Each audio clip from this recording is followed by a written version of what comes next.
Hello, my Brain on Nature students. I hope you guys are doing well, and I hope you've been getting my emails. I've been sending you some information and hopefully some encouragement, and I sent a video, and there will be more to come over the next several weeks. I did want to just create a video for you to show you some changes that I have made in Blackboard as per our need to transition to full distance learning. So I wanted to show you what I have done. The course information section that has always been there in our course shell remains the same, but with a couple of updates. The syllabus is still there. The updated schedule is in the course schedule, and I added a student resources link that provides some really great information about this whole transition to distance learning, and it has numerous resources for students. So I encourage you to check out this link and to see all of the resources and frequently asked questions and things that will really help you during this transition. I also added some information of how we are going to conduct our discussions. So we're going to continue with having a discussion leader or leaders each class. However, these discussions will take place through a discussion forum in Blackboard. And so I put the details in here. Each week we'll have one or two classmates leading a discussion, and if you are chosen as the discussion leader for the week, then you will email me your summary and your discussion questions no later than Wednesday 12 noon of the week that you've been chosen for, and then I will put your summary and your questions into the discussion forum in the weekly folder. The other requirements are that whether you are a discussion lead or not, I'm asking that each of you respond to at least 3 separate classmates' posts, and you will get credit for this each week through participation. So basically, you're going to have a total of 4 responses for each discussion, whether it's 1 discussion for the week or 2 discussions for the week. So you'll do an initial post to the discussion prompt, and then at least 3 responses to 3 different classmates for each discussion. Okay. If you happen to be the discussion leader for the week, then you only need to do the 3 responses to 3 different classmates' posts. Okay, so now let's go to the weekly folder and I can show you how that has changed, or not so much changed, but things I've added to it. So if we scroll down to next week's folder, with the week 9 folder, you will see first and foremost each week I will be holding virtual office hours via Zoom. So in the email that I sent to you, I explained a little bit more about Zoom. If you haven't used it yet, it's pretty easy. You just have to download the app or the launcher, depending what device you're using. And then you just click the link for the session that you want to join, and it's really self-explanatory. So for this coming week, week 9, I'm going to have office hours from 2:30 to 3:30 for our class. And then during our class time on Thursday, 11 to 12. This is not a mandatory meeting, and you can join at any time during the hour. This is if you have questions, if you just want to connect. Of course, I would love to see you and hear from you.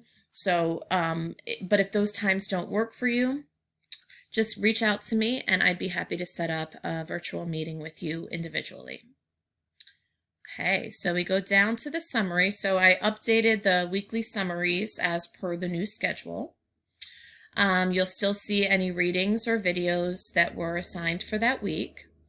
And now you will also see the journals and any other participation assignment.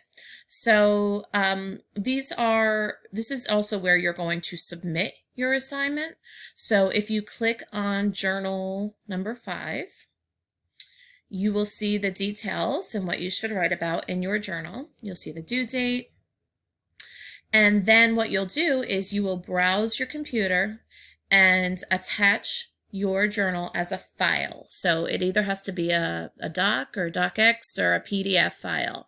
Okay, if you have an issue with that, just please let me know, but just know that you can't attach a Google Drive link, a Google Doc link, anything like that. Blackboard doesn't play nicely with that, and I won't be able to open it. But if you have an issue, just let me know. And then once you attach your file, you click submit, and I get your assignment. Okay, so that's how you're going to submit your journal assignments now, and that's also how you're going to submit any participation assignments. So there is a participation assignment due in this upcoming week, and it is the stress assessment. Here is a link to a online stress assessment that you're going to take. And so you'll follow the link and take the stress test. You'll discuss your score as well as your personal experience with stress, and then you'll answer these additional questions. And then you'll submit your assignment in the same way that I just showed you. You'll submit your journals. I did want you to see what the discussions will look like, although I do not have the summaries and questions yet from our discussion leaders this week. They have till Wednesday at noon to send it to me. So as soon as they do, I will put what the actual discussion prompts are in here. But what you will see is you'll see the week 9, and the discussion. This week we have 2 discussions, and you'll see the article or the video, the article in this case, that the discussion is related to. I will put in the discussion leader, and then I will also put the actual discussion in here. But what you'll do is you'll click on the link, and then again, as I mentioned, you're going to hit create thread. And then, although you don't see actually what you should be writing about yet, this is where you'll find the description of what you should write about as well. And then you can just put, maybe your name, and then you'll type in here your response, okay? And so as you can see, via the course schedule and in this weekly folder, we do have the 2 discussions this week. So you will do the same for both, meet the same requirements for each discussion. Some weeks will have 2, some weeks will have 1, but this is what you will find in the weekly folders. And just like when we were in class, when we get to Thursday of the week, you'll see the following week's folder, so you can start to be on top of the readings and any assignments a little bit ahead of time if you choose to do so. So those are the changes that I've made. I will be posting more information about the final project very soon, and I'll create another video regarding that. And I will also post more Zoom meetings each week, and ones that maybe that we can be a little bit more interactive on altogether. If you have any questions, you have my cell phone number, you have my email. Please reach out to me, and I do hope to hear from you guys and maybe see some of you in my virtual office hours this week. Enjoy the weekend, and be ready to start next week, and please let me know if you need anything.